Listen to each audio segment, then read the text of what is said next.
Everyone, कैसे हैं आप सभी लोग। मैं दिलीप चेनानी आपका हार्दिक स्वागत करता हूं ज्ञान सागर क्लासेस के अंदर। तो हम लोग आप लोगों के लिए लेकर के आए हैं एक न्यू सीरीज, जहां पर हम लोग आपके जून 2024 के अंदर आए हुए पेपर का हम लोग बताने वाले हैं प्रॉपर एनालिसिस, साथ ही साथ सजेस्टेड आंसर्स। जी हां, सही सुना, सजेस्टेड आंसर्स, ताकि आप भी अपने आंसर्स को टैली कर सकें। अभी तक एग्जाम की सजेस्टेड आंसर की नहीं आई है, लेकिन उससे पहले हम लोग आपको प्रोवाइड करवाने के लिए जा रहे हैं सजेस्टेड आंसर्स आपके पर्टिकुलर पेपर्स के लिए। आज मैं आप लोगों को सीएमए फाइनल का paper number 18 corporate financial reporting, जी हां सही सुना आपने, मैं आप लोगों को आज पूरा पर पेपर का एनालिसिस करवाने वाला हूं, सीएफआर का, और क्वेश्चंस के सॉल्यूशन भी मैं आपको बताने वाला हूं। जैसा कि सजेस्टेड आंसर्स हैं, हो सकता है कि जो एग्जामिनर, जो इंस्टीट्यूट की तरफ से आपको सजेस्टेड आंसर्स मिले, ये इससे थोड़े से डिफर हो सकते हैं, क्योंकि सजेस्टेड आंसर्स जो एग्जामिनर, जो इंस्टीट्यूट हमें देगा, वैलिड वही वाले रहने वाले हैं। बट बेस्ट प्रॉपर सॉल्यूशन मैं लेकर के आया हूं आप लोगों के लिए। चलिए शुरुआत करते हैं सीएफआर के पेपर सॉल्यूशन के साथ। सबसे पहले हम लोग बात करते हैं एमसीक्यू की, और साथ ही साथ अगर मैं पेपर को प्रॉपर एनालाइज करूं तो इस पेपर के अंदर जितना इंपॉर्टेंट पार्ट, हर एक पार्ट को बहुत अच्छे से कवर किया गया है। चाहे वो हम लोग लीज की बात करें, हम लोग बोरोइंग कॉस्ट की बात करें, हम इंपेयरमेंट लॉस की बात करें, चाहे फिर हम लोग इन एएस नंबर 110, 103 के बारे में बातचीत करें, राइट। तो सबसे पहला एमसीक्यू क्वेश्चन आप लोगों को देखने को मिला इन एएस नंबर 12 से। बोला गया इन एएस नंबर 1112 से क्वेश्चन है आपका, as per in as number 112 certain disclosure are required to be made about non controlling interest, कि जब जब नॉन कंट्रोलिंग इंटरेस्ट होता है तो उसके लिए हमें देने होते हैं पर्टिकुलर डिस्क्लोजर्स। तो नॉन कंट्रोलिंग इंटरेस्ट के लिए डिस्क्लोजर हमें सब्सिडरी कंपनी का नेम देना बहुत ज्यादा जरूरी है।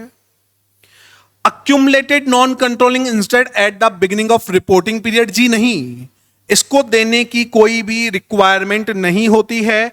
अक्यूमुलेटेड नॉन कंट्रोलिंग इंटरेस्ट, इस वाले की कोई भी हमें रिक्वायरमेंट नहीं होती है। द पोर्शन ऑफ ओनरशिप, हमने कितनी ओनरशिप एनसीआई की ले रखी है, इसकी भी रिक्वायरमेंट होती है। साथ में accumulated non accounting interest at the end of the year, start की जरूरत नहीं होती है, हमें जरूरत होती है एंड की।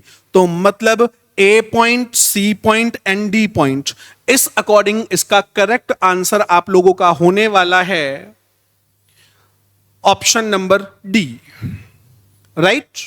चलिए बात करते हैं क्वेश्चन नंबर 2 के बारे में। क्वेश्चन नंबर 2 क्या कह रहा है, with the respect of integral reporting which of the following is not true. Integral reporting से रिलेटेड इसके अंदर से क्या ट्रू नहीं है, तो इसका आंसर आपका रहने वाला है ऑल ऑफ द अबव, क्योंकि न तो वो स्टैंड अलोन के बारे में बातचीत की जाती है। The framework of integrated reporting is written primarily for private, ऐसा भी कुछ नहीं। A report prepared as required by local law containing a management commentary और अदर रिपोर्ट, जी ये भी नहीं है। तो इसका आंसर होने वाला है ऑल ऑफ द अबव। चलते हैं नेक्स्ट क्वेश्चन की तरफ। विच of the following is not a objective of government accounting, इनमें से कौन सा ऑब्जेक्टिव गवर्नमेंट अकाउंटिंग का नहीं है, तो इसका आंसर होगा D, to facilitate tax collection by the concern government department. Government accounting का ऐसा ऑब्जेक्टिव नहीं होता, क्योंकि हम लोग रिलायबल डेटा पब्लिक फंड से लिए यूज करते हैं, ये इसका प्रॉपर ऑब्जेक्टिव है। टू अवॉइड एक्सेस एक्सपेंडिचर, जितना बजट अप्रूवल है उससे ज्यादा हमें खर्चा ना करना पड़े। To prevent misappropriation of government properties, ये भी इसी का ऑब्जेक्टिव है। But to facilitate tax collection by the concern government, ये कभी भी गवर्नमेंट अकाउंटिंग का ऑब्जेक्टिव नहीं हो सकता।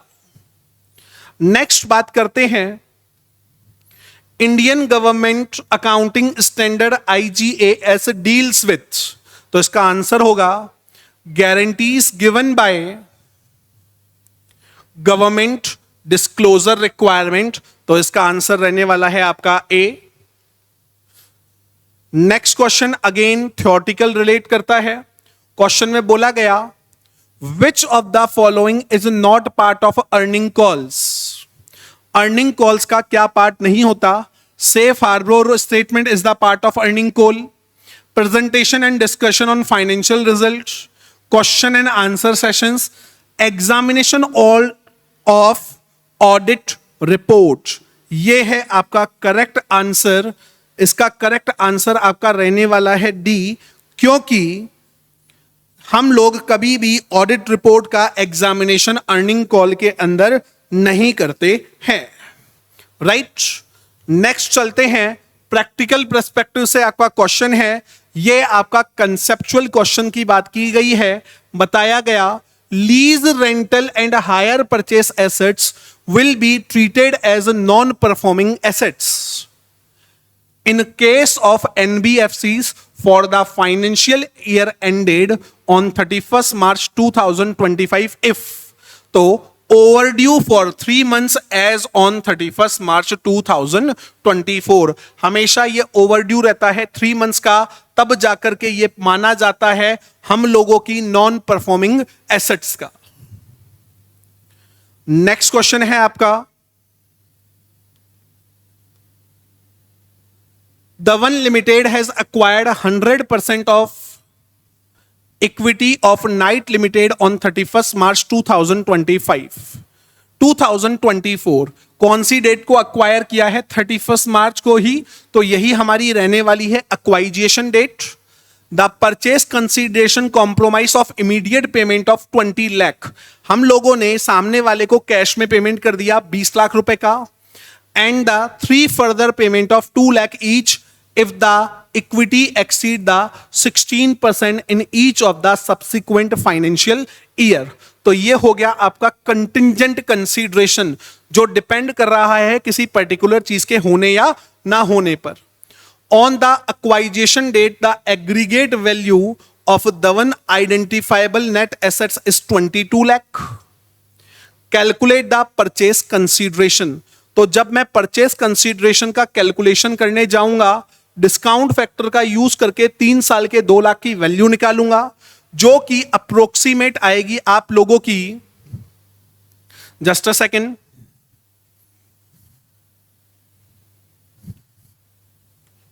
497,360, राइट। और हमने कैश के अंदर पेमेंट कर दिया है 20 लाख का, तो टोटल हो गए 24,97,360। तो हमारा परचेस कंसीडरेशन तो रहने वाला है 24,97,360। जबकि अगर मुझे गुडविल निकालनी है तो इसमें से मैं लेस कर दूंगा 22 लाख, तो आ गई मेरी गुडविल 2,97,360। तो इस क्वेश्चन का आंसर आपका रहेगा डी। काफी इजी क्वेश्चन है, related to the Ind AS number 103, जहां पर केवल और केवल आप लोगों को कैलकुलेशन करना था परचेस कंसीडरेशन का related to the contingent contract, contingent consideration.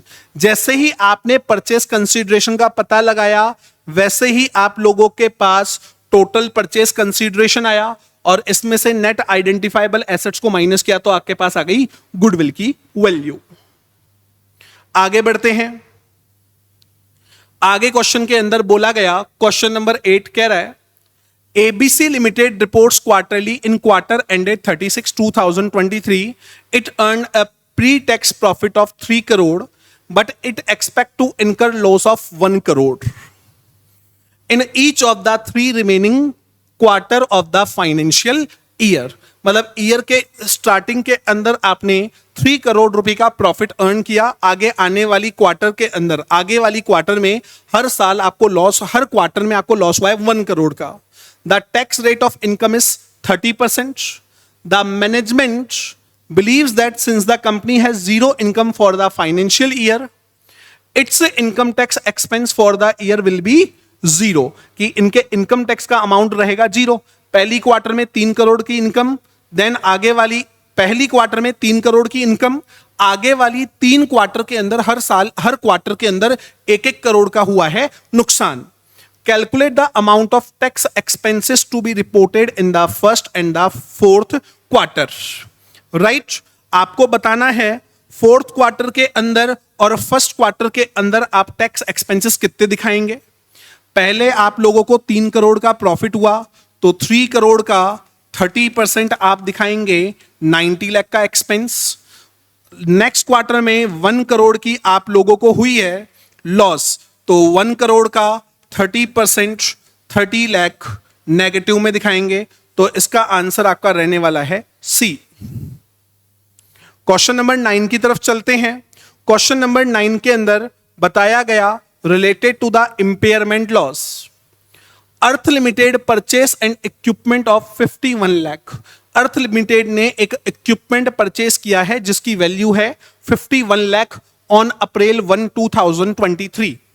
The useful life of the equipment is 5 year and the residual value is estimated 1 lakh. 51 lakh 1 lakh इसकी रेसिडुअल वैल्यू है, इक्विपमेंट है 5 इयर्स की लाइफ का. राइट तो अगर मैं डेप्रीशिएशन कैलकुलेट करने के लिए जाऊं तो 51 lakh minus 1 lakh divide by 5 तो हर साल डेप्रीशिएशन लगने वाला है 10 लाख रुपए का. On 31st March 2024, a test for impairment was conducted after receiving the following information. अब इसका हम लोगों ने किया impairment loss, impairment test.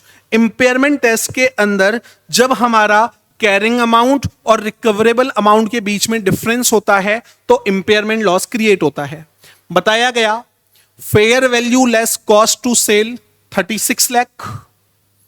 उसके बाद बताया गया fair value in use 10 lakh. Having regard to Ind AS number 36 calculate the amount of impairment loss.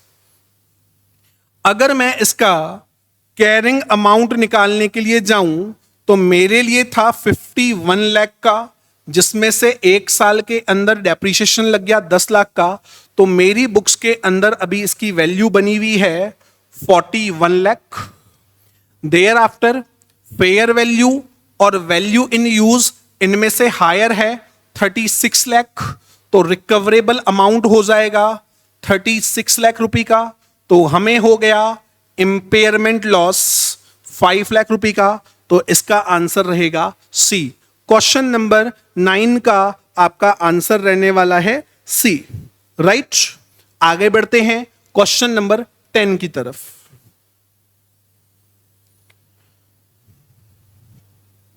Question number 10 आपको बताया गया on April 1, 2019 Rihan limited purchase heavy duty equipment 4 lakh on the date of installation. It was estimated that the machine has a useful life of 10 years and a residual value of 40,000. अगर मैं इसका depreciation निकालने के लिए जाता हूं तो इसका एनुअल डेप्रीशिएशन निकल रहा है 36,000 रुपए का. राइट ये क्वेश्चन में भी आपको मेंशन करके दे रखा है. On 1 April 2023 after 4 years using the equipment, the company decided to review the useful life of equipment and its the residual value. पहले एक चीज आप देखिए, आप लोग हर साल 36,000 रुपए की इसकी वैल्यू को डाउन कर रहे हैं. तो 36,000 4 इयर्स तक यूज कर लिया तो मैंने इसका यूज कर लिया 1,44,000 का. तो इसकी वर्क रिटर्न डाउन वैल्यू रह गई 4 लाख माइनस 1,44,000 इक्वल्स टू 2,56,000 रुपए की 4 साल के बाद इसकी वैल्यू रह गई है. Technical experts were consulted according to them the remaining useful life of the equipment at April 1 was the 7 years. Decide किया गया कि अब इसकी वैल्यू आज से रहने वाली है 7 साल। स्टार्टिंग में थी 10 साल, अब रह गई 7 साल, 4 साल स्पेंड करने के बाद। And the residual value 46,000 rupee. Compute the revise annual depreciation for the year 2023 and for the future year. आज इसकी WDV है 2,56,000, रेसिडुअल वैल्यू हो गई 46 की, रिमेनिंग यूजफुल लाइफ है 7 ईयर्स, तो हो गया 2,10,000 डिवाइड बाय 7 इक्वल्स टू 30,000। अब से हर साल डेप्रीशिएशन लगने वाला है 30,000 रुपए का। काफी सिंपल सा क्वेश्चन हमें देखने को मिला, और इसे हम लोग रेगुलर क्लासेस के अंदर काफी हमने इस तरीके के क्वेश्चन सॉल्व भी किए हैं related to the depreciation PPE। जब हम लोग मेथड्स के अंदर भी चेंज करते हैं, साथ में लाइफ के अंदर भी चेंज करते हैं। इंड AS नंबर 16 के अंदर हम लोगों ने देखा प्रॉपर्टी प्लांट इक्विपमेंट के अंदर इस तरीके के काफी सारे क्वेश्चंस देखे हैं। Next question, Narmada limited owns a machinery which is carried in its balance sheet at the carrying amount of 15 million। आपकी बैलेंस शीट के अंदर एक मशीन है जिसकी वैल्यू है 15 million. The fair value of the machinery is 22.5 million। In exchange this machinery for a building having a fair value of 30 millions and pay additional cash of 4.5 million. कहा गया कि आपकी बुक्स के अंदर value है 15 million, the fair value of machinery है 22.5 million. In exchange of this machinery for a building having a fair value of 30 million and pay additional cash of 4.5 million. As per the relevant Ind AS the profit on exchange of machinery के exchange पे हमें कितने रुपए का profit हुआ है ये आपको बताना है, राइट। तो हम लोगों ने एक्सचेंज के अंदर मशीनरी ली, बिल्डिंग ली है, तो मैं लिखूंगा बिल्डिंग अकाउंट डेबिट, या जो भी मशीन हम लोगों ने परचेज की है building account debit to machine account to cash account. भैया मशीन की मेरी बुक वैल्यू है 15 मिलियन की, 4.5 हम लोगों ने पेमेंट कर दिया कैश के अंदर, राइट। 15 मिलियन की हम लोगों की पुरानी मशीन है जिसकी वैल्यू है 15 मिलियन की, जिसकी साथ में हमने कैश पे कर दिया 4.5 का, राइट। आगे देखिए, अब ये जो बिल्डिंग हमारे पास आई है उसकी फेयर वैल्यू थी 22.5 और कैश गया 4.5 का, टोटल ये हो गई 27 की। 15 एंड 4.5 टोटल हो गए 19.5। तो हम लोगों को गेन हुआ है एक्सचेंज पे 7.5 का, तो इसका आंसर होगा A 7.5 million. Next question again relate करता है फॉरेन एक्सचेंज से। क्वेश्चन में बताया गया Harish limited has taken a loan of USD $22,000 5% per annum pay for the construction a plant, interest payable on which is annual. On 1st April 2023, the exchange rate was 45 per USD. The exchange rate on 31st March 2024 यह है आपका 48 रुपी। $1 की, एक US dollar की जो rate है वो है आप लोगों की 48 रुपी, राइट।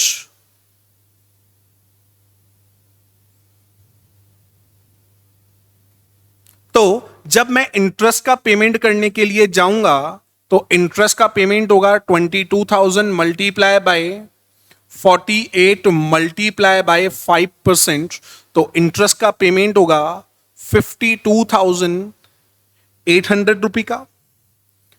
आगे बोला गया, had Harish limited borrow the corresponding amount from the Union Bank of India, the rate of interest would have been 11% per annum. अगर इसने इंडिया से लोन लिया होता तो इंडिया की करेंसी में लोन लेने पर उसको ये इंटरेस्ट मिल जाता 11% की रेट पर, right? Then what the amount should be capitalized for the year ended 31st March. 31st मार्च को इसको कितने रुपए का अमाउंट पे करना पड़ेगा, कितना अमाउंट कैपिटलाइज किया जाएगा, यह आपसे पूछना चाह रहा है, राइट? तो यहां पर फर्स्ट ईयर के एंड में एक्सचेंज डिफरेंस आया, हमने लोन लिया था 45 रुपए का, जबकि ईयर के एंड में रेट हो गई 48 की, तो हम लोगों को यहां पे 3 रुपए पर डॉलर पे एक्स्ट्रा पेमेंट करना पड़ेगा। तो 22,000 मल्टीप्लाई बाय 3 टोटल हो गए 66,000। तो टोटल हम लोगों का अमाउंट आया 1,08,900। तो हमारा आंसर होने वाला है 1,08,900। नेक्स्ट क्वेश्चन आपका रिलेट करता है, अगेन काफी अच्छा क्वेश्चन है, देखिए क्या कह रहा है।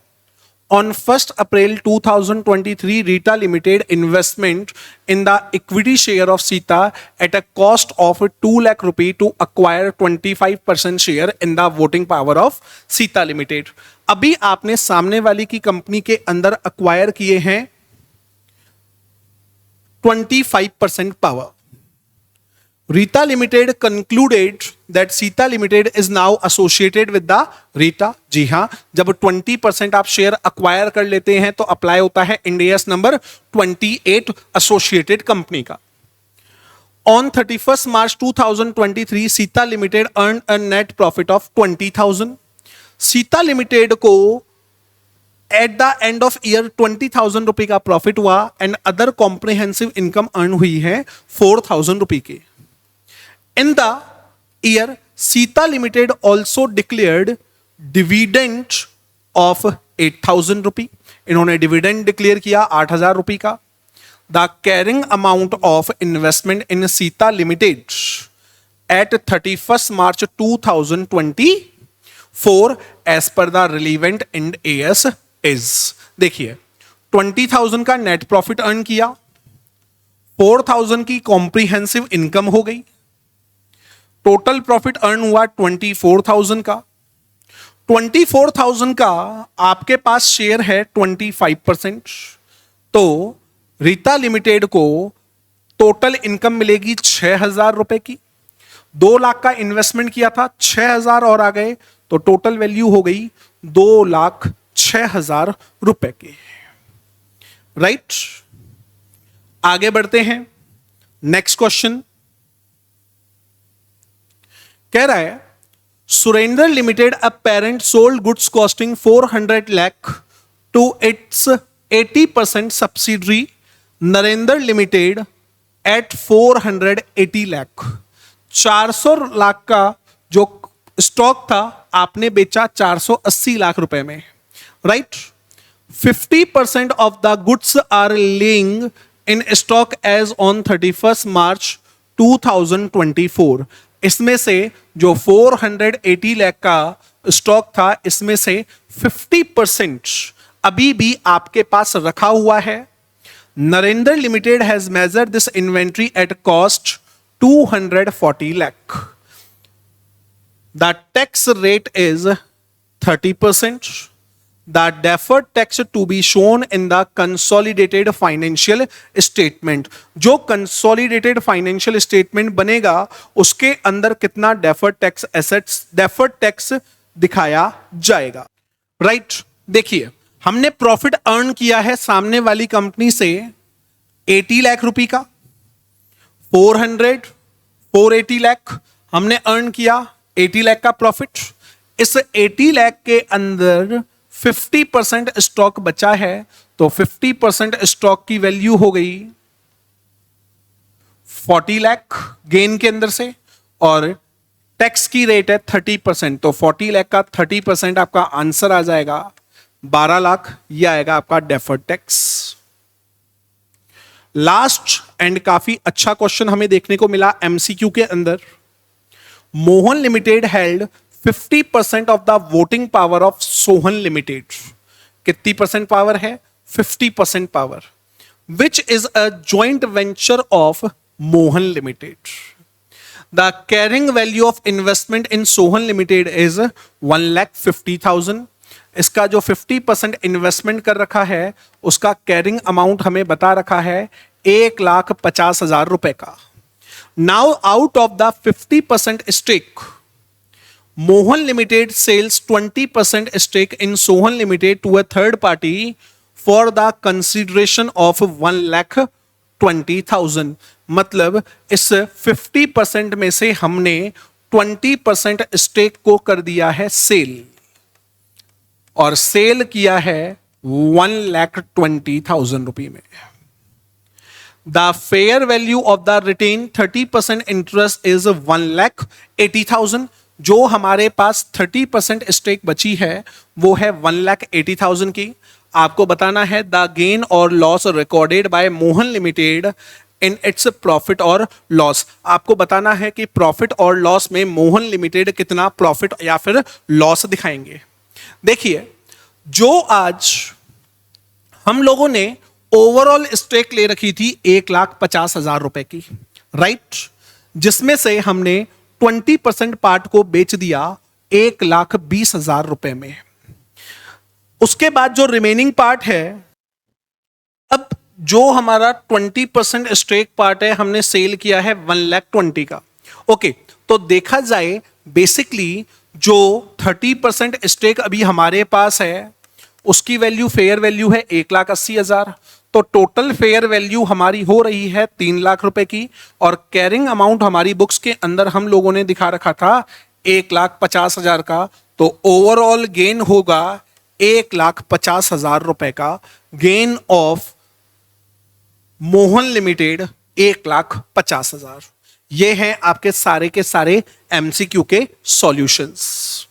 आगे बढ़ते हैं, अब बात करते हैं जो क्वेश्चंस आपसे एग्जाम के अंदर डेस्क्रिप्टिव पूछे गए हैं, जिसके अंदर आपको डिफरेंट तरीके के इंड एएस से रिलेटेड क्वेश्चन पूछे गए। अगर मैं क्वेश्चन नंबर 2 के ए की बात करता हूं तो पूछा गया है लीज का, जो कि हम लोग हमारी जनरल क्लासेस के अंदर सॉल्व करते हैं। X Limited a lease entered into a lease agreement with Y a lesser to lease an entire floor of a mall for a period of 9 years। एक फ्लोर लिया गया है, टोटल फ्लोर का लिया, जो लीज पे लिया गया है वो लिया गया है 9 ईयर्स का।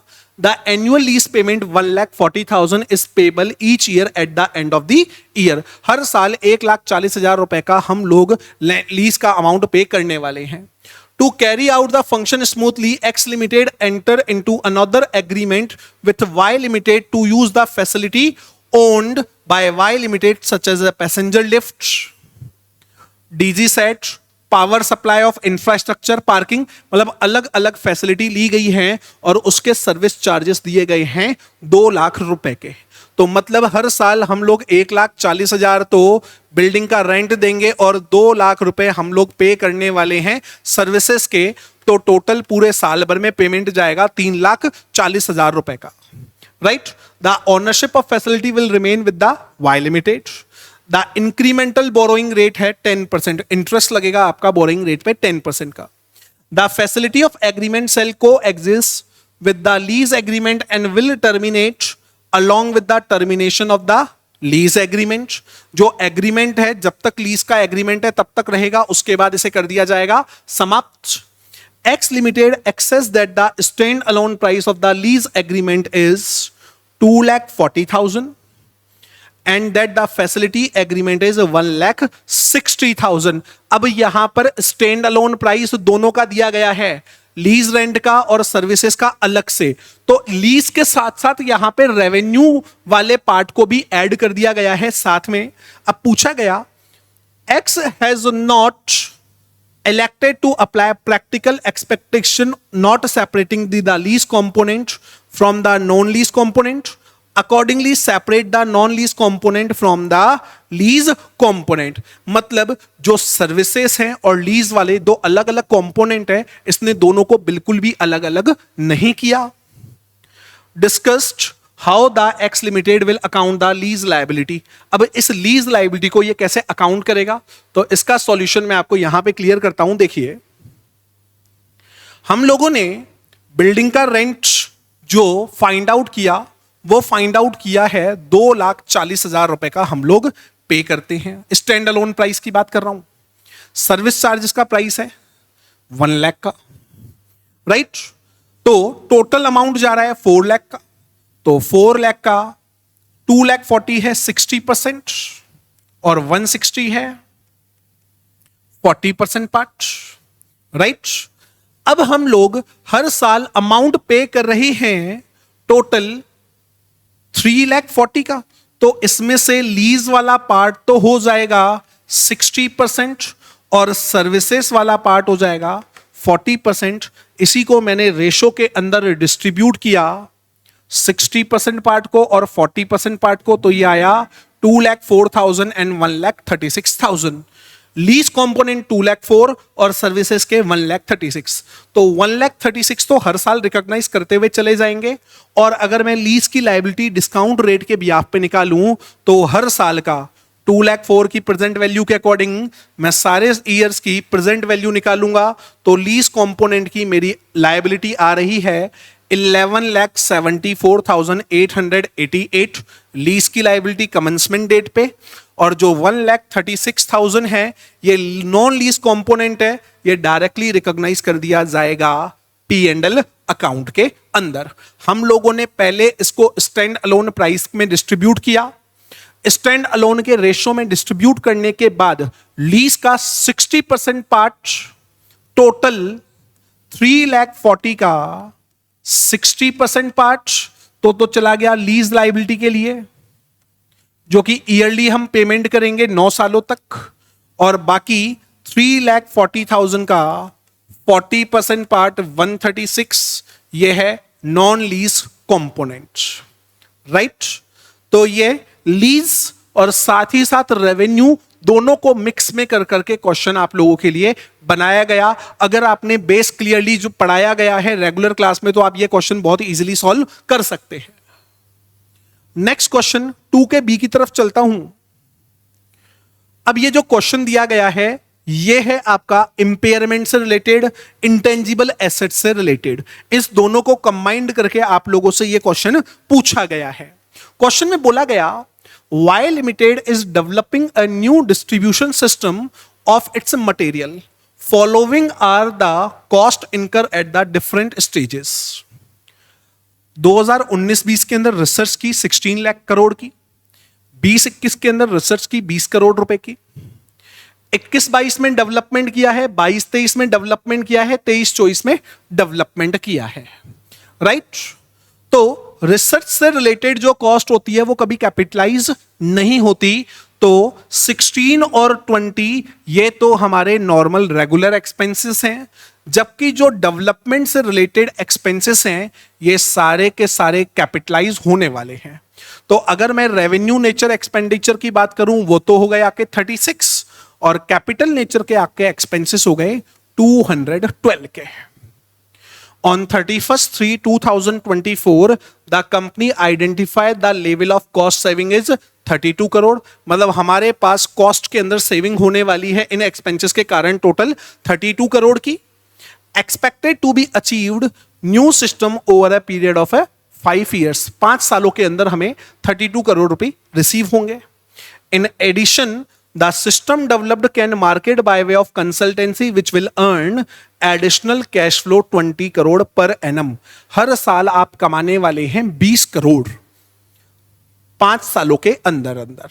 अब 5 सालों के अंदर कमाएंगे तो मैं इसकी निकालूंगा प्रेजेंट वैल्यू, साथ ही साथ जो ये 32 करोड़ रुपए पर एनम में बचा रहा हूं 5 सालों तक मैं इसकी भी निकालूंगा normal value, current value, present value.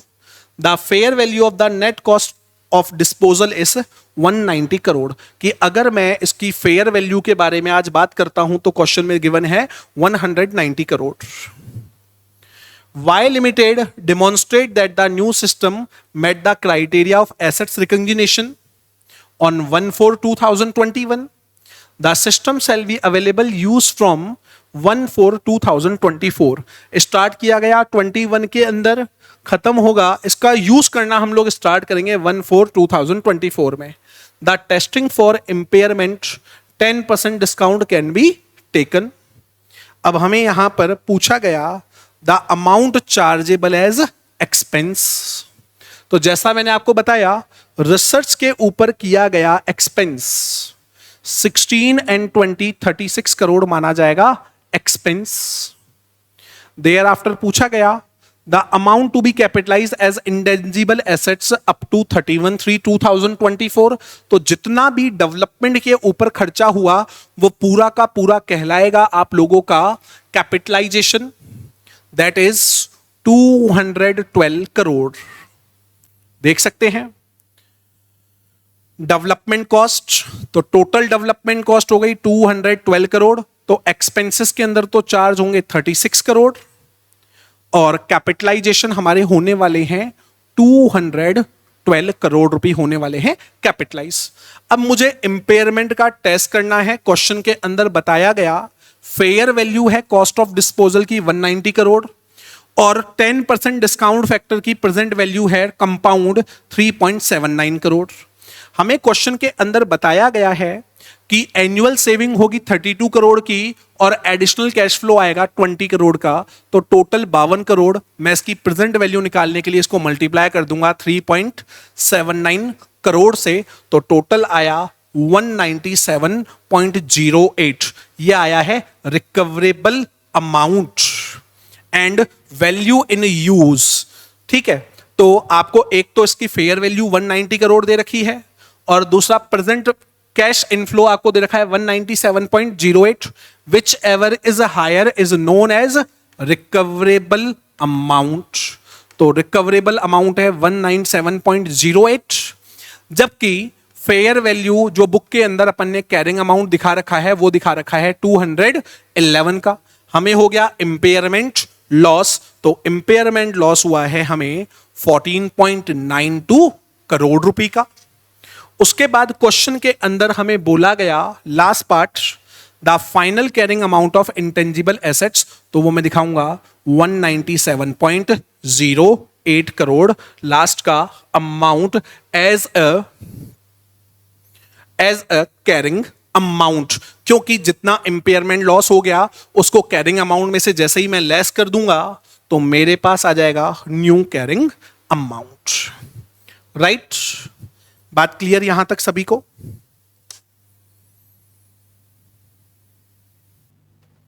चलिए आगे बढ़ते हैं, क्वेश्चन नंबर 3 की तरफ चलते हैं।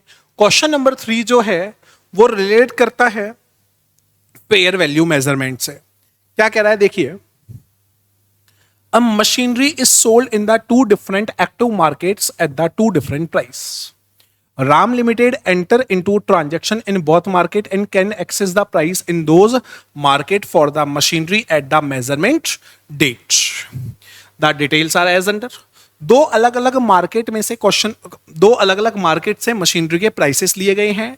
एक है मार्केट एक्स जहां पे price would be received 26,000, transaction cost in the market given है 3,000 की and the cost of transport 2,000 रुपए की। जबकि वाई की बात करें तो प्राइस टू बी रिसीव्ड है 25,000, ट्रांजैक्शन कॉस्ट है 1,000 and the cost of transport of machinery है 2,000 रुपए का। Based on the above detail you are required to calculate fair value of machinery if market X is principal market. अगर X से ही product लिया जाए तो आपको फेयर वैल्यू बतानी है। तो फेयर वैल्यू बताने के लिए हम लोग गए, हमने बात की फेयर वैल्यू, प्राइस कितना रिसीव होगा 26,000, ट्रांजैक्शन कॉस्ट है 3,000 की, ट्रांसपोर्ट कॉस्ट है 2,000 की, तो फेयर वैल्यू हो जाएगी 26 माइनस 3 माइनस 2, तो टोटल हो गया 21,000। हो सकता है एग्जाम के जब सजेस्टेड आंसर हो तो ट्रांसपोर्ट कॉस्ट को इसके अंदर ऐड करके इसकी वैल्यू को 23 दिखाया गया हो, बट इसका एग्जैक्ट आंसर रहने वाला है 21। Therefore, if the market X is considered the principal, the fair value of machinery दिखाई जाएगी 21। Thereafter अगर मैं बातचीत करता हूं, सेकंड क्वेश्चन जो पूछा गया है उसमें पूछा गया the fair value of the machinery if neither of the market is a principal market. अगर कोई सा भी मार्केट प्रिंसिपल ना हो तो क्या होगा? तो मैंने यहां सॉल्यूशन में आपको बताया, अगर कोई भी मार्केट प्रिंसिपल मार्केट नहीं है तो दोनों मार्केट का कंपेयर किया, नेट प्रोसीड एक्स की अलग निकाली, वाई की अलग निकाली। तो एक्स की तो आई है 21,000 जो अभी पहले भी निकाली थी अपन ने, वाई की आई है 22, विच एवर इज हायर, तो I higher 22। So since the entity would maximise the net amount that would be receive for the assets in market Y, तो वो है अमाउंट 22,000 का। तो the fair value would be measured, fair value आपकी हो जाएगी same first वाले के तरीके से ही 25,000 -1 -2, तो अमाउंट आया 22। और हो सकता है कि इसके अंदर जो आपका ट्रांजैक्शन कॉस्ट है उसको ऐड करके एग्जाम के अंदर आपको दिखाया जाए 23,000। राइट, ये था आपका क्वेश्चन नंबर 3। चलते हैं क्वेश्चन नंबर 4 की तरफ। क्वेश्चन नंबर 4 देखते हैं कि क्या बताया गया है। क्वेश्चन नंबर 4 जो है बेसिकली लिया गया है इंटरेस्ट इनकम से, अगेन फेयर वैल्यू मेजरमेंट से रिलेटेड ही यह आपसे क्वेश्चन पूछा गया है। देखिए क्या कह रहा है क्वेश्चन के अंदर। Beas Limited borrow a sum of 20 crore from the Sindhu Limited on 1/4/2023 repayable as a single bullet payment at the end of the 5 year. इसका पूरा का पूरा पेमेंट 20 साल के बाद, 5 साल के बाद आप 20 करोड़ रुपए करने वाले हो।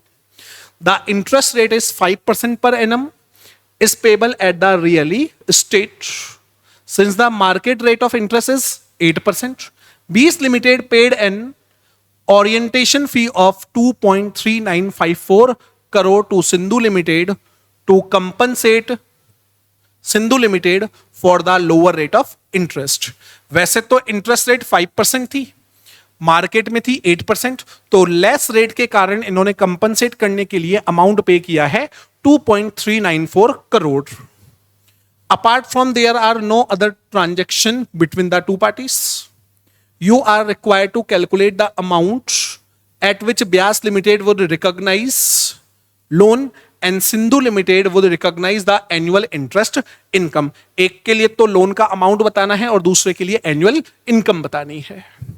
तो सबसे पहले हमने कंप्यूटेशन किया एनुअल इंटरेस्ट 20 करोड़, 20 करोड़ का 5% हम हर साल पे करने वाले हैं 1 करोड़ रुपए का।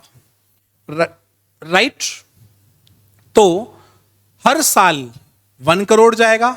डिस्काउंट फैक्टर हम लोगों ने ले लिया 8% इंटरेस्ट के अकॉर्डिंग, तो उसकी प्रेजेंट वैल्यू हो गई 3.99 करोड़। साथ में 5th ईयर जाएंगे 20 करोड़, 5th ईयर की प्रेजेंट वैल्यू है 0.68, तो 13.60, तो टोटल अमाउंट हो गया लोन का 17.6 करोड़। अब इंटरेस्ट की बात करेंगे तो इंटरेस्ट का हम लोग पेमेंट करेंगे 17.60 करोड़, इसका 8% हो गया 1 crore 40 lakh, 1 crore 40 lakh 80,000। Total amount due हुआ 17 और 1 18, 19 करोड़ 80,000। हमने कैश पे किया 1 करोड़, तो क्लोजिंग बैलेंस निकला 18 करोड़ 80,000 के समथिंग। देन जो क्लोजिंग बैलेंस था बना ओपनिंग बैलेंस, उसका 8% इंटरेस्ट निकाला, ओवरऑल आया 19 करोड़ के समथिंग। 1 करोड़ का पेमेंट, अगेन क्लोजिंग। इस तरीके से हम लोग हर साल का कंपाउंड इंटरेस्ट इनकम निकालेंगे कि कितनी उसकी इंटरेस्ट हर साल का बनता चला जा रहा है। Fair value of loan 17.6 crore, compound interest हर साल का opening balance and closing balance का यूज करके हम लोग निकालते चले गए। 17.16 करोड़ का लोन है, 8% है इंटरेस्ट का, तो इंटरेस्ट बन रहा है 1 करोड़ 40 लाख 80,000। ओपनिंग बैलेंस 17 करोड़ 60 लाख, यहां 1 करोड़ 40 लाख 80,000, तो टोटल हुए 19 करोड़ 80,000। 1 करोड़ हर साल कैश पेमेंट जाता है, तो क्लोजिंग बैलेंस रह गया 18 करोड़ 80,000। नेक्स्ट ईयर के लिए ओपनिंग बनेगा, इंटरेस्ट लगेगा 8%, दोनों को मिलाकर के पेमेंट हुआ 19 करोड़ 44 लाख 86,400। 1 करोड़ का पेमेंट तो बचा बैलेंस। इस तरीके से हम लोग हर साल की इनकम इसकी निकालते चले जाएंगे। अब ये क्वेश्चन काफी सिंपल सा पूछा गया था और काफी अच्छा क्वेश्चन है, related to the amount, interest income and fair value. Right, आगे बढ़ते हैं, बात करेंगे नेक्स्ट क्वेश्चन की। हम लोगों को क्वेश्चन की समराइज बैलेंस शीट दे रखी है मेघना लिमिटेड की 31 मार्च 2024 की, जहां पे हमें प्रॉपर्टी प्लांट इक्विपमेंट बताया गया, टेंजिबल एसेट्स, इंटेंजिबल एसेट्स की वैल्यू बताई गई है, करंट एसेट्स की पूरी डिटेल हम लोगों को दी गई है। उसके बाद इक्विटी के अंदर equity share capital, other equity में हमें लॉस हुआ है 10 लाख रुपए का। लॉन्ग टर्म बोरोइंग्स गिवन है, शॉर्ट टर्म बोरोइंग्स गिवन है, ट्रेड पेबल गिवन है, और यहां पे नोट्स टू अकाउंट्स के अंदर डिटेल दी गई है कि हमारे पास 5000 इक्विटी शेयर है, 2500 प्रेफरेंस शेयर है। अदर इक्विटी में रिटेन अर्निंग जो मैंने आपको बताया 10 लाख का हमें लॉस हुआ है। लॉन्ग टर्म बोरोइंग में डिबेंचर्स गिवन है, शॉर्ट टर्म बोरोइंग में loan to director and bank overdraft. Right, tangible assets भी आपको freehold land, plant, intangible में गुडविल एंड ट्रेडमार्क। अब क्वेश्चन की बैलेंस शीट देखने के बाद पता लग रहा है या तो ये 103 का क्वेश्चन होगा या 110 का होगा। जैसे ही हमने यहां पढ़ा the following scheme for internal reconstruction was framed, internal reconstruction business combination section end AS number 103 में कवर होता है, और आपको इस बार क्लियरली बताया गया था सबसे इंपॉर्टेंट है 103 के अंदर इंटरनल रिकंस्ट्रक्शन, क्योंकि काफी बार एग्जाम में ये पूछा जाता है। तो सेम क्वेश्चन आपसे एक तरीके से पूछा गया है और पॉइंट्स एकदम सिंपल से दिए गए हैं। सबसे पहले बोला the preference share to be written down 25, preference share थे 100 रुपए के, इसको रिटर्न डाउन करना है 25। Same equity shares to 20 each. अब मैं अगर दोनों की बात करूं तो 5020 रुपए का मेरे को एक बनाना है, तो 4 लाख रुपए का मुझे यहां नुकसान हो गया। 2500 यहां है जहां पर इसको मुझे बनाना है 25 ईच का। चलते हैं सॉल्यूशन पे।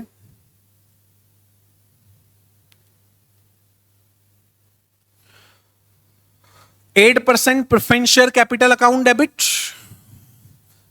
2,50,000 की थी, 25 रुपए में कन्वर्ट किया तो प्रेफरेंस शेयर हो गए 62,500 के।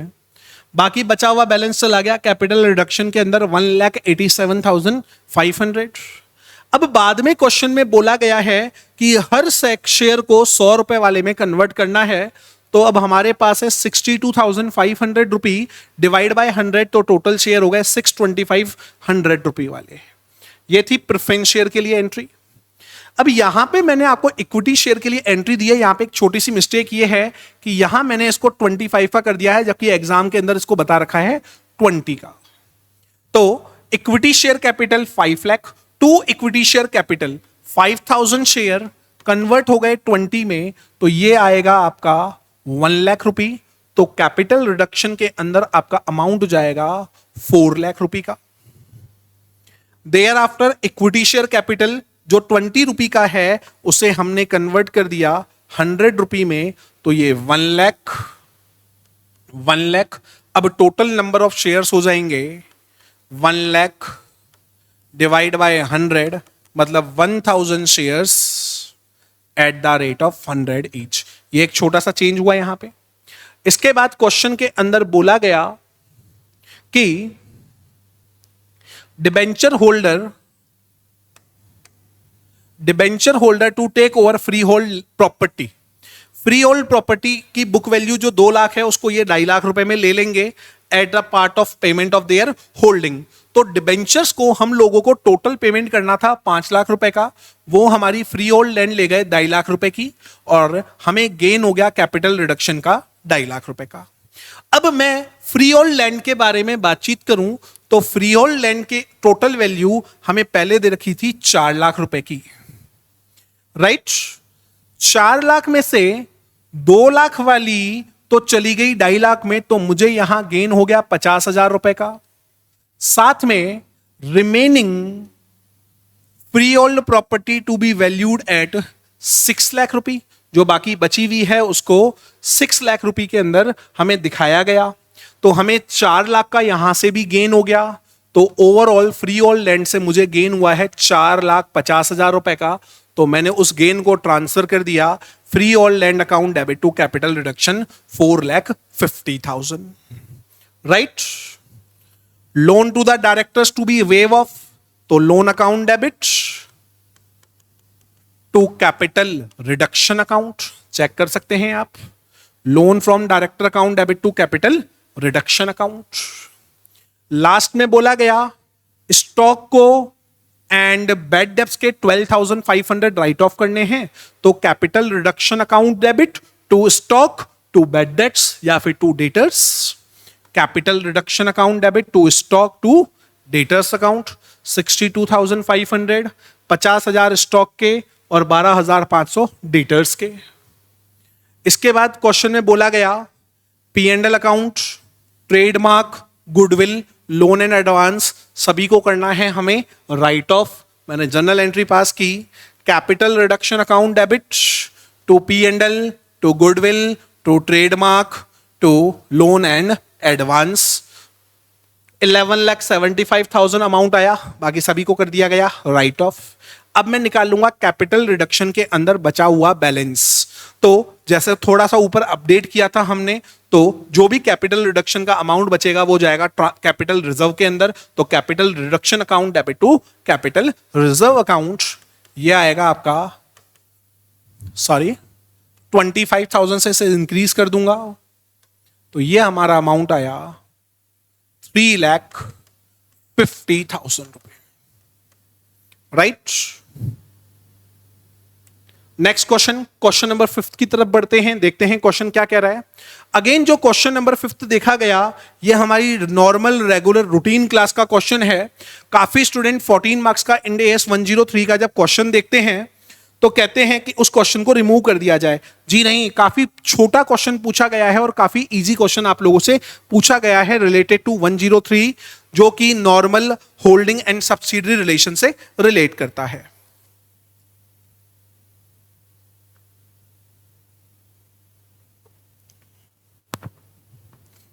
आपसे क्वेश्चन पूछा गया, ऑन 1 अप्रैल 2023 एम लिमिटेड ने अक्वायर किए 30% ordinary share of N limited 8,000 रुपए के। आपने 30% शेयर अक्वायर किए, जैसे ही 30% शेयर अक्वायर किए तो बन गया एसोसिएट रिलेशन, तो इंड एएस नंबर 28 आपने फॉलो किया। M limited accounts it investment in N limited using equity method accounting as prescribe under Ind AS number 28. On 31st March 2024, M Limited accounts its share of net assets in N Limited as per equity method as under, कि एक साल के बाद जब इनकी value को check किया गया तो आपको शेयर ऑफ प्रॉफिट मिला 700 का, शेयर ऑफ एक्सचेंज डिफरेंस में आपका पार्ट आया 100 का, और अदर कॉम्प्रीहेंसिव इनकम हो गई 50 की। तो टोटल आपकी वैल्यू बढ़ गई 850 से, साथ में 8,000 रुपए हैं आपके इन्वेस्टमेंट के, तो आपका कैरिंग अमाउंट होना चाहिए ईयर के एंड में 8850 का। यही बात नीचे भी बोली गई, the carrying amount of investment of M limited हो गई 8850 की, राइट। तो आप एंट्री पास करेंगे other comprehensive income account debit to P and L account, या directly investment account debit to other comprehensive income, thereafter other comprehensive income account debit to P&L account, right। आगे बढ़ते हैं। On 1st April, M acquired further 70% ordinary share of N Limited for cash 25,000 crore. अब आपने 70% part और ले लिया 1 April 2024 को, तो अब आपके पास होल्डिंग आ चुकी है पूरे के पूरे 100% की। तो कौन सी डेट पे अक्वायर किया? 1 अप्रैल 2024 को अक्वायर किया, तो यही कहलाएगी अक्वाइजेशन डेट। क्वेश्चन के अंदर पूछी है डिटरमाइन द डेट ऑफ अक्वाइजेशन, तो अक्वाइजेशन डेट कहलाएगी 1/4/2024, राइट। रीजन क्या देंगे कि जिस दिन 50% से ज्यादा पार्ट आता है उसी दिन holding and subsidiary relation create होता है, तो अक्वाइजेशन डेट होगी 1/4/2024। The following additional piece of information are relevant. Fair value of 30% interest 9,000। एक मिनट, पहले इसकी वैल्यू थी 8850 की 31 मार्च 2024 को, 1 अप्रैल को हो गई 9,000 की। आपको गेन हो गया 150 का, इन्वेस्टमेंट में आपको गेन हुआ है 150 का, आप डायरेक्टली ट्रांसफर कर देंगे आपके P&L अकाउंट के अंदर। And the fair value of net assets है 30,000 रुपए के। अब आपसे पूछा गया, पहले तो बताओ डेट ऑफ एक्वाइजेशन, आपने बताई। Determine the gain on previously held investment in N limited, value थी 8850, देन 9,000 वैल्यू हो गई तो आपको गेन हुआ 150 का। Suggest the accounting treatment on acquisition date as per in AS 103। इसको हम लोग ट्रांसफर कर देंगे प्रॉफिट एंड लॉस में। Compute the amount of goodwill, देखिए यहां पे date of acquisition 1 April 2024, fair value है 30% की 9,000, कैरिंग अमाउंट है 8850, तो हमें गेन हो गया 150 करोड़ रुपए का। ये should be transfer to the P&L account. अब मुझे निकालनी है गुडविल एक्वाइजेशन डेट पे। हम लोगों ने 25,000 का तो इन्वेस्टमेंट अभी किया, 9,000 की हमारी फेयर वैल्यू, जो हमने पहले 30% का पार्ट ले रखा है, टोटल हुए 34,000, और सामने वाले की नेट एसेट्स हैं 30,000 की, तो टोटल गेन हो गया, टोटल गुडविल हो गई 4,000 करोड़ रुपए की। लास्ट पार्ट क्वेश्चन का आपसे पूछा गया है related to the journal entries of acquisition date. तो जनरल एंट्री पास होगी net assets account debit, goodwill account debit, to consideration payable, to investment held previously 9,000 से, राइट।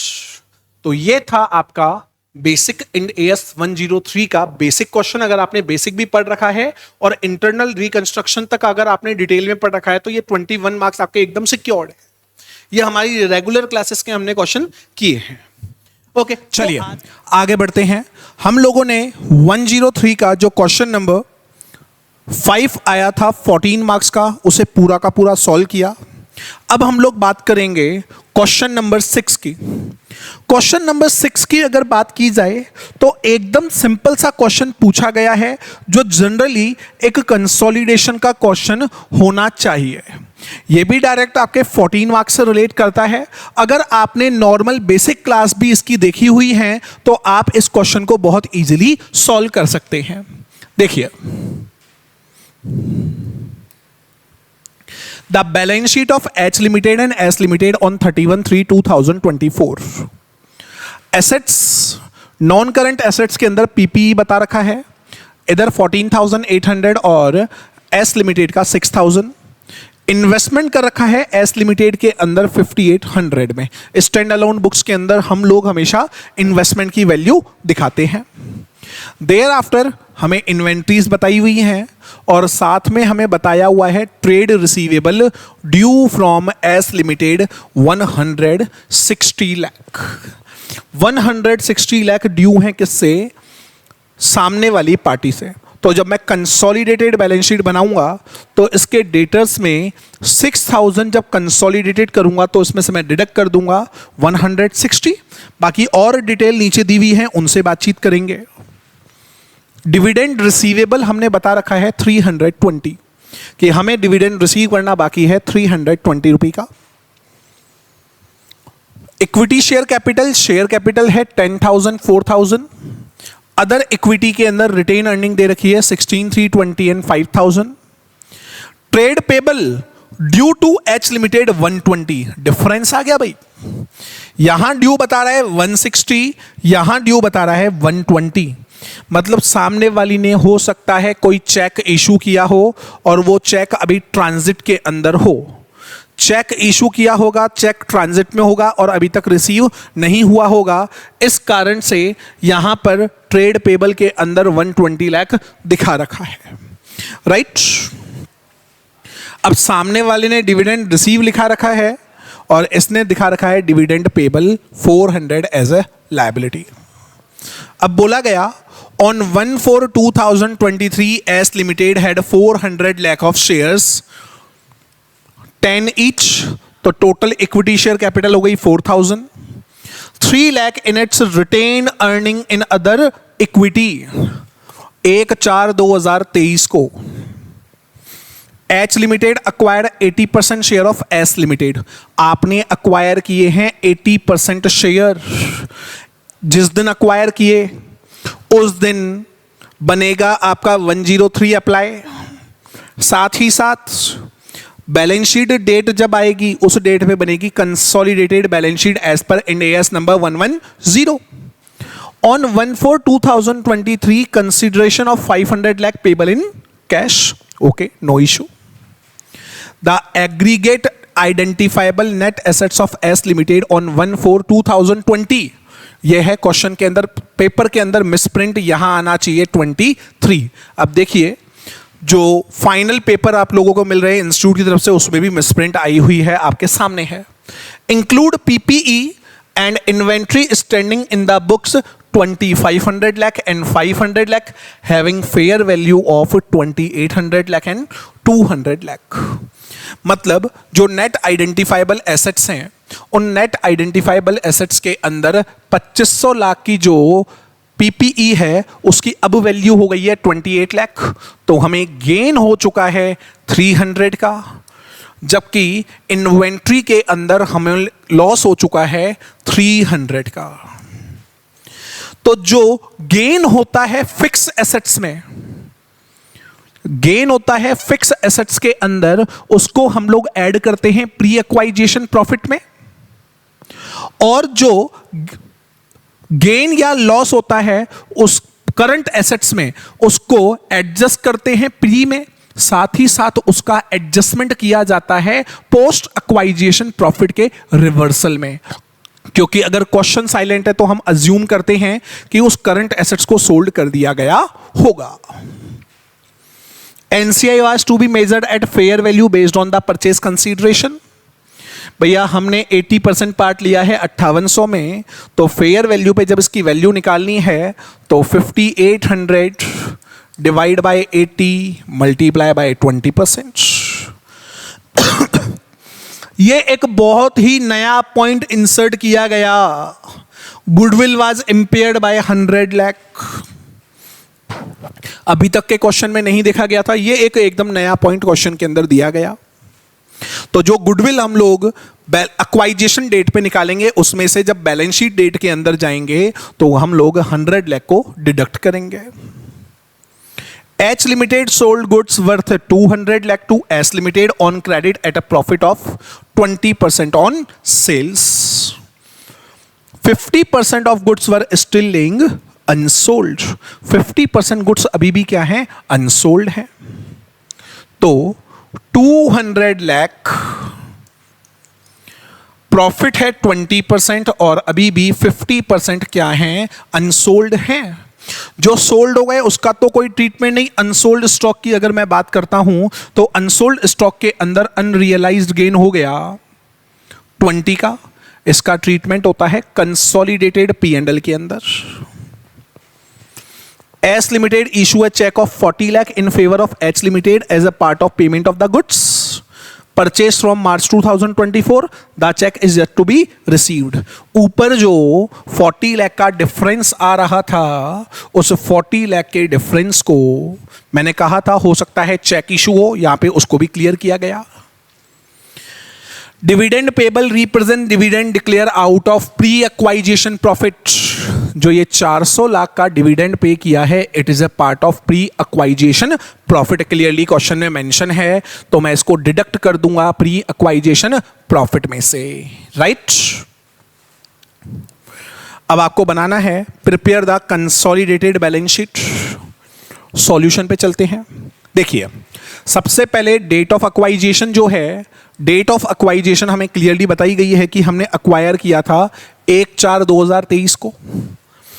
बैलेंस शीट बनेगी 31/3/2024 को। बैलेंस शीट की डेट क्या है, 31/3/2024 है balance sheet की डेट। होल्डिंग लिमिटेड के पास पार्ट है 80%, एनसीआई का हो गया 20%।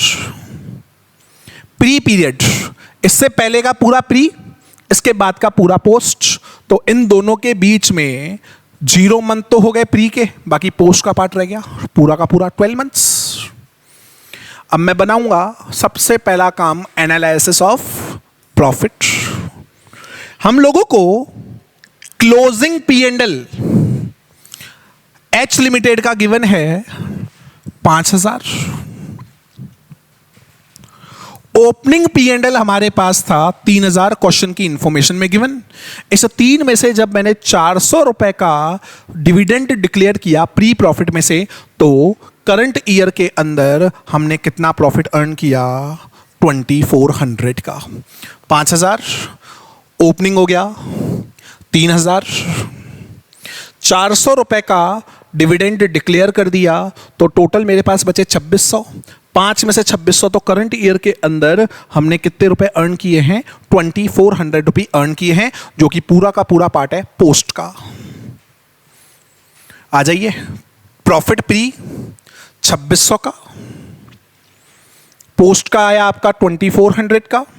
ये 2600 कैसे आया? 3000 में से 400 तो डिविडेंड के डिक्लेयर, तो बाकी बचे 2600, 2400 पोस्ट का, टोटल हुआ 5000। हमें गेन हुआ था पीपीई के अंदर, पीपीई के गेन को मैंने ऐड कर दिया प्री, क्योंकि एक्वाइजेशन डेट पे जो गेन होता है वो हमेशा प्री तक का होता है, उसके बाद वाला पोस्ट का। तो जो ये गेन हुआ 300 का, इसके ऊपर एडिशनल डेप्रिसिएशन लगेगा 10%, तो उस 10% को मैंने यहां से माइनस कर दिया 30, क्योंकि अब वो लगेगा पोस्ट वाले पीरियड के ऊपर, राइट। हम लोगों को स्टॉक पे लॉस हुआ था 300 का, करंट एसेट से मानेंगे सोल्ड हो चुकी है, सोल्ड हो चुकी है, तो उसका मुझे देना पड़ेगा रिवर्सल पोस्ट एक्वाइजेशन प्रॉफिट के अंदर। क्वेश्चन में क्लियरली बोला गया है गुडविल का इंपेयरमेंट हुआ है, तो लास्ट में से गुडविल के इंपेयरमेंट 100 को मैंने लेस किया, तो मेरे पास टोटल बैलेंस आया 2600 और 2570। ये तो पार्ट है पूरा का पूरा प्री, जो कि काम आएगा गुडविल का कैलकुलेशन करने के लिए, जबकि 2570 को एच लिमिटेड और एनसीआई के अंदर मैंने क्या कर दिया? डिस्ट्रीब्यूट कर दिया 2056 और 514। 80% तो एच लिमिटेड का पार्ट है और 20% पार्ट है एनसीआई का, राइट। अब चलते हैं एनसीआई की वैल्यू। फेयर वैल्यू पे क्वेश्चन में मेंशन है, हमारा परचेज कंसीडरेशन था 5800, 80% पार्ट के लिए मल्टीप्लाई बाय 20%, तो एनसीआई की फेयर वैल्यू आ गई 1450। अब मैं कंप्यूटेशन करूंगा कॉस्ट ऑफ कंट्रोल का गुडविल का।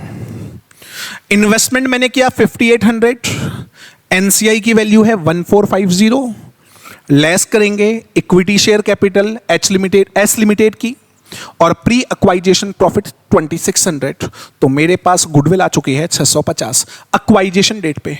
लेकिन जब मैं बैलेंस शीट डेट पे जाऊंगा, तो बैलेंस शीट डेट में यहां से मैं माइनस कर दूंगा 100 रुपये, मैं मेरी बुक के अंदर दिखाऊंगा ओनली 550 रुपये को, राइट।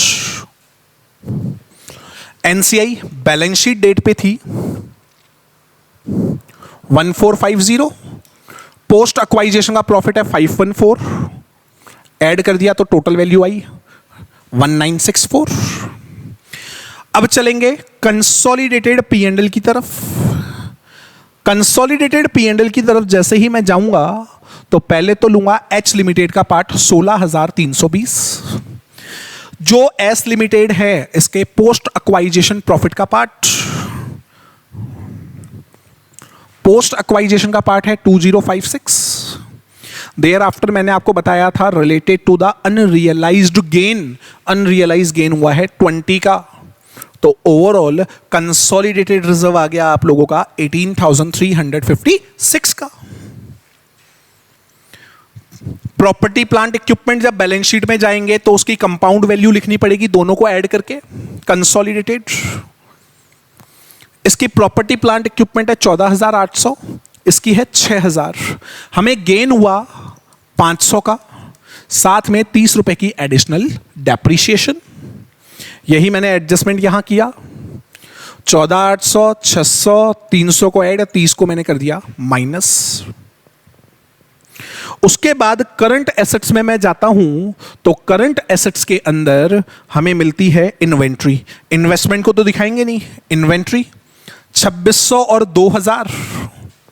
अब कुछ स्टूडेंट ने यहां पर 300 रुपए ₹300 फेयर वैल्यू वाले लेस किए होंगे? जी नहीं। करंट एसेट्स का ट्रीटमेंट प्री और पोस्ट में होता है, फिक्स एसेट्स का तो हमें बैलेंस शीट में इफेक्ट दिखाना होता है। 2600, 2000, इसमें से मैं डिडक्ट करूंगा अनरियलाइज गेन 20 को। देखिए 2600, 2000, ₹20 अनरियलाइज गेन के माइनस किए तो मेरे पास आंसर आया 4580। ट्रेड रिसीवेबल 4000 प्लस 2000, 160 ड्यू बता रहा है, तो 160 में से मैं केवल माइनस करूंगा 120, क्योंकि 40 अभी भी lying in transit, cheque in transit. या तो यहां से पूरे के पूरे 160 लेस करके एसेट्स में अलग से मैं दिखा दूंगा चेक्स, राइट। ट्रेड पेबल वही, यहां से भी 120 लेस हुआ तो यहां से भी 120 लेस होगा। Amount 1680 and 5880। बनाएंगे consolidated balance sheet. Non current assets में पीपी आया 21070। गुडविल 650 आई थी, 100 का इंपेयरमेंट हो गया तो टोटल आई 550। इन्वेंट्री की वैल्यू मैंने आपको ऊपर बता दी। ट्रेड रिसीवेबल 5880, चेक कर सकते हैं, ट्रेड रिसीवेबल 5880।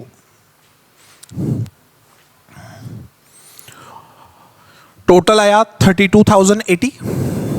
यहां पर एक एडजस्टमेंट और किया जा सकता था कि यहां से 40 रुपये में माइनस एक्स्ट्रा करता और उस 40 को मैं अलग से दिखाता चेक इन हैंड के नाम से, तो भी मेरा अमाउंट क्या आता 32,080, right. Equity and liability, share capital मैं केवल दिखाऊंगा होल्डिंग लिमिटेड की, सब्सिडरी की नहीं। होल्डिंग की इक्विटी शेयर कैपिटल है 10,000 की। एनसीआई हमने निकाली 18,356। एनसीआई लायबिलिटीज के अंदर नॉन करंट लायबिलिटी में 1964। ट्रेड पेबल का बैलेंस 1680 रुपए। यहां तक बात क्लियर।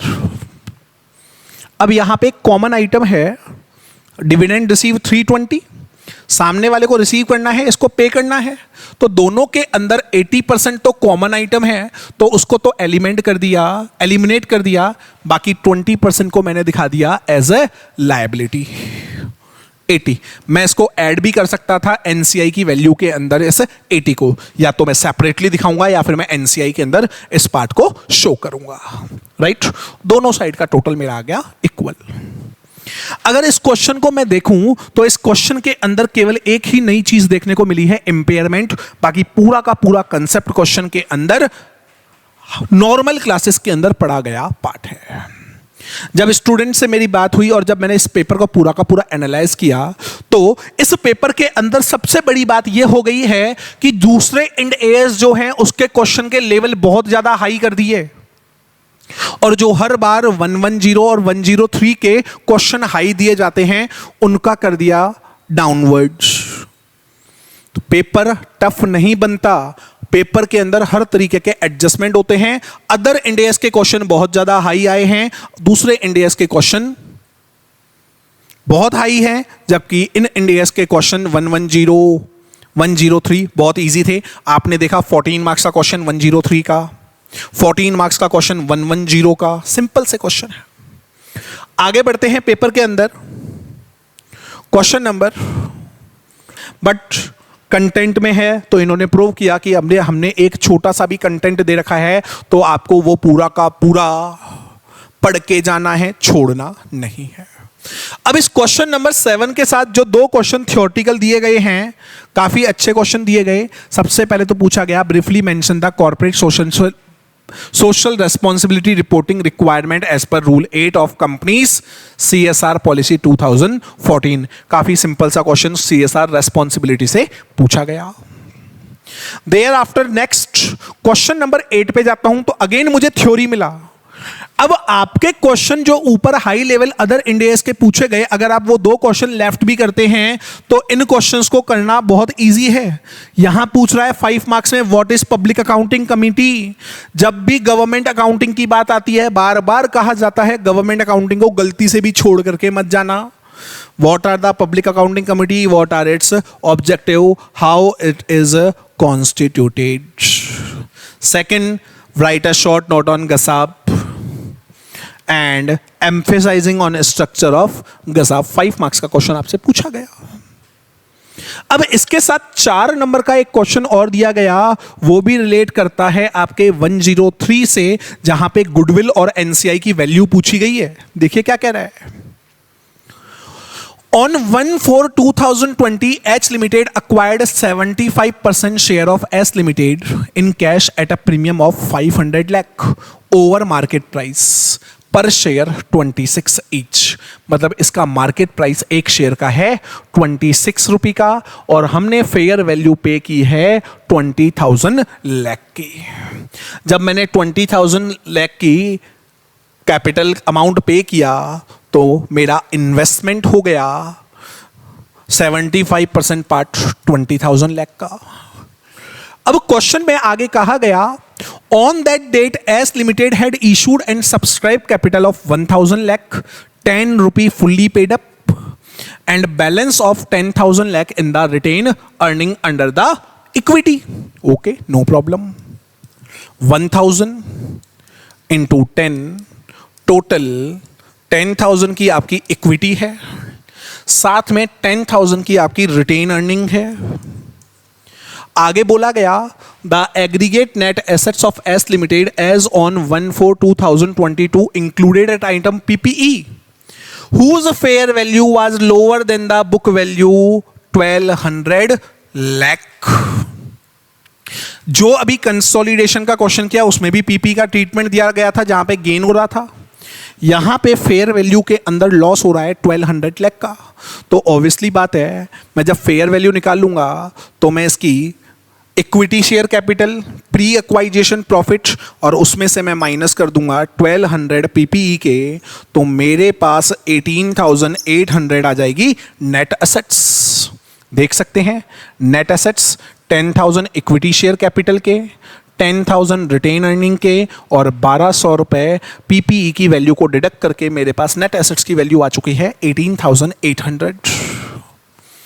आगे क्वेश्चन में दिया गया, for other item book value fair value were same, NCI was made valued at fair value calculated on market price पर शेयर।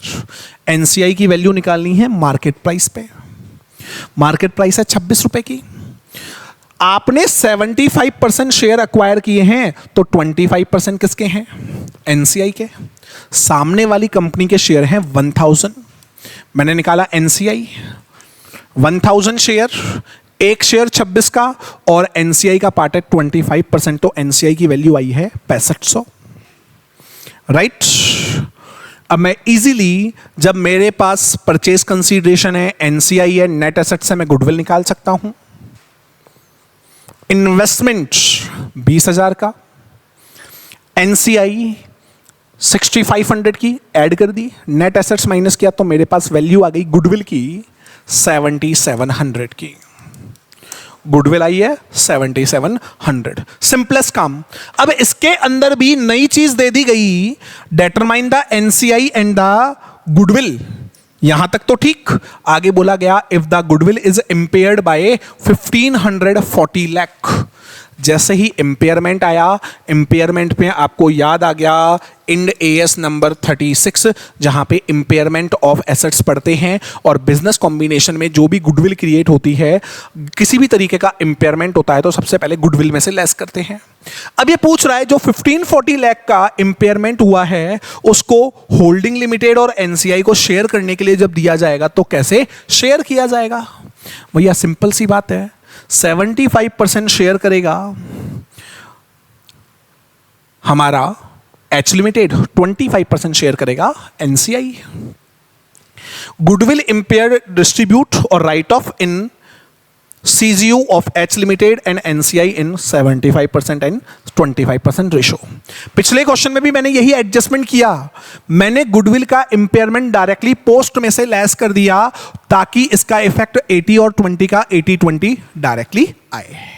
राइट। अब ये क्वेश्चन भी 4 नंबर का आप लोगों ने देखा। ओवरऑल अगर देखा जाए तो 103 MCQ 4 नंबर का देखने को मिला, 7 मार्क्स का इंटरनल रिकंस्ट्रक्शन, 14 मार्क्स का लॉन्ग क्वेश्चन एंड 4 मार्क्स का एक क्वेश्चन और देखने को मिला। ऐसे ही मैं बात करूं कंसोलिडेशन की, 4 मार्क्स का एक एमसीक्यू देखने को मिले 4 मार्क्स के, साथ में हम लोगों को इसके अंदर देखने को मिले 14 मार्क्स का एक क्वेश्चन। तो जो 103, 110 टफ बोले जाते हैं, इस बार इसके क्वेश्चन हैं 29 + 18 47। देयर आफ्टर आपके पेपर में 17 मार्क्स की थ्योरी पूछी गई है। एमसीक्यू की बात करूं तो बहुत इजी एमसीक्यू आपको देखने को मिले हैं, राइट। तो ओवरऑल इस पेपर का रिव्यू ये है कि अगर आपने डिटेल में चीजें पढ़ी हैं तो सब कुछ क्लियर, अदरवाइज नहीं। और ये हर पेपर की कहानी है। ओके, तो यहीं पे हम CFR का सॉल्यूशन समाप्त करते हैं। धन्यवाद।